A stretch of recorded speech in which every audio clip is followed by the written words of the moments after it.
So today I want to talk about something really deep. So this is a practice.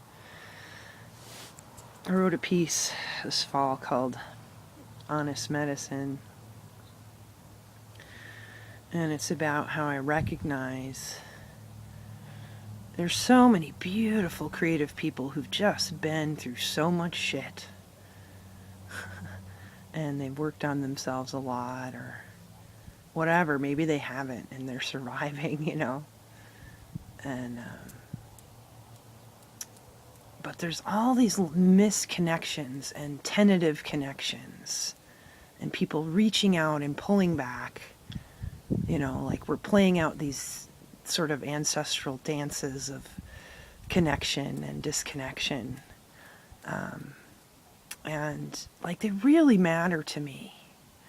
There's a dozen people in this town who have reached out to me. I didn't do a thing except say, hey, I'm doing song circles, right? Publicly. And they reach out to me and they say, oh my God, I feel so called to sing. I need to sing. I really want to sing. This is so important. I'm so glad you're doing it. And then they don't come. They don't follow through. They came and reached out to me with this beautiful, hell yeah. But then when it comes time to actually do the new different thing, they don't. They stay in their comfort zone. Now, I don't have any judgment about that in general. But as a person, a human being who longs for connection and community and to have something that I bring forward be successful in the way that others appreciate it and get something out of it and show up for it. Maybe even reciprocate. Wow, what a concept.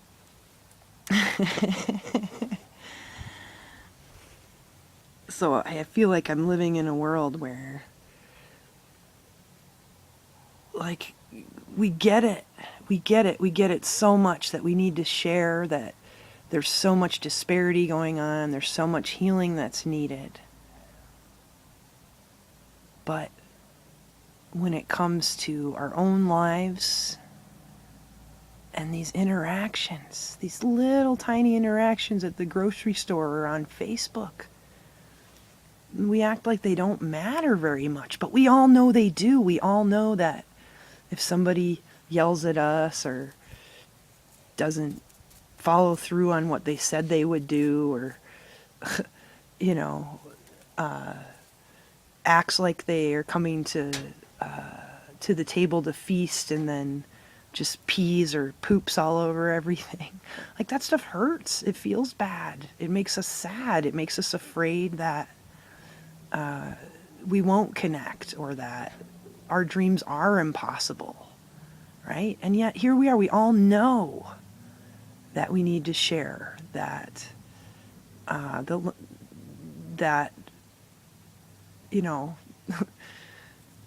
there shouldn't be any environmental destruction. Maybe we even know that things can be healed. But we're so entrenched in our comforts and our coping. It's a real process. So this isn't about judging people and like, just do something different. What's wrong with you? It's like, look at what's really going on. How much trauma we're carrying, how much fear, despair, depression, anger, guilt, bitterness is in the way. It's giving us lead feet when we might be showing up for joy, for community, and to really, really serve life, to make sure people are fed and clothed and tended and well. That we have the capacity to do that for each other. You, me, your neighbors, your family, everybody. So, we keep getting caught in politics and looking at the world instead of ourselves. So my offers are real. My invitations are real. And I'm a human being who's not figured it all out.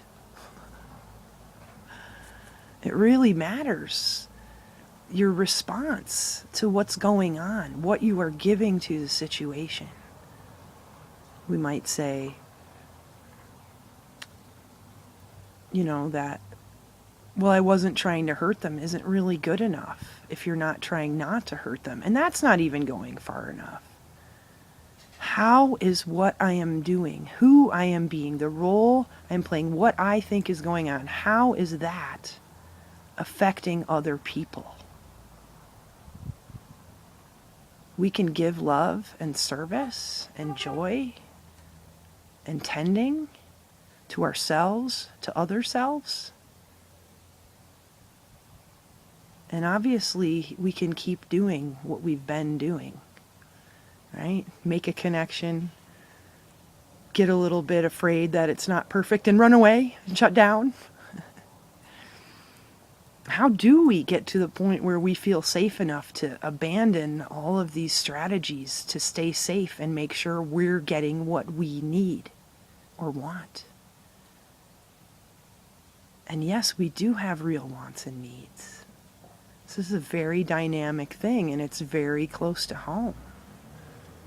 I end up waiting for people because I haven't figured out how to actually talk to them. So I'm like, maybe something will just happen if I just sit here. And it usually doesn't.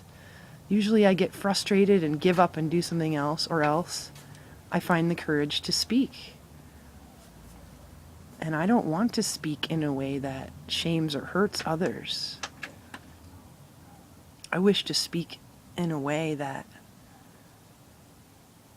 lifts us up, that gives us hope, that says, yes, we can overcome our own bad habits.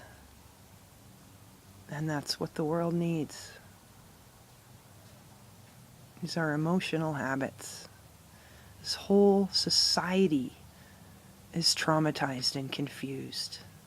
So those of us who have the intellectual capacity and emotional intelligence, or the ability to develop it, we can tend to this very, very consciously and choose to shift that. And there's much that's available to us as far as healing pathways and ideas, techniques, stories of other people who have done it and gotten free from carrying around burdens. I mean, you may not realize, but if you're spending time in your head and your emotions every day, revisiting your stories of bitterness and pain, not only is that keeping you tied to these stories, but it's affecting everyone around you, everyone you talk to.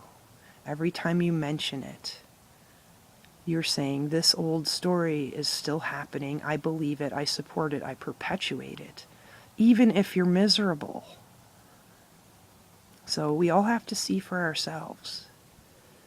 Like, the rescue and help is already right at your fingertips through relationship with the divine, through relationship with other fluent people and healers who have stopped blaming other people for how they feel and decided instead to ask what they might give to life, including themselves, towards healing. So I entreat all of us, through my own anguish and pain, I call this forth from myself, just as I ask for it from the people that I know and relate with. We can do something else. We can celebrate life. We have to wait for these little opportunities that we maybe, in our confusion think are all that we deserve to celebrate and have fun and connect with people. We can be doing that every day. We can feel fulfilled. We can be happy. We can feel whole. We can feel empowered. This is available to each of us. I'm willing to do what I can for myself and others in this way. Imagine if everyone you knew in this town was thinking along those lines. The whole emotional landscape of this place would transform, and we would see how to heal the land and the water and the people and the communities and the connections, because we can, and it's time to give up our old stories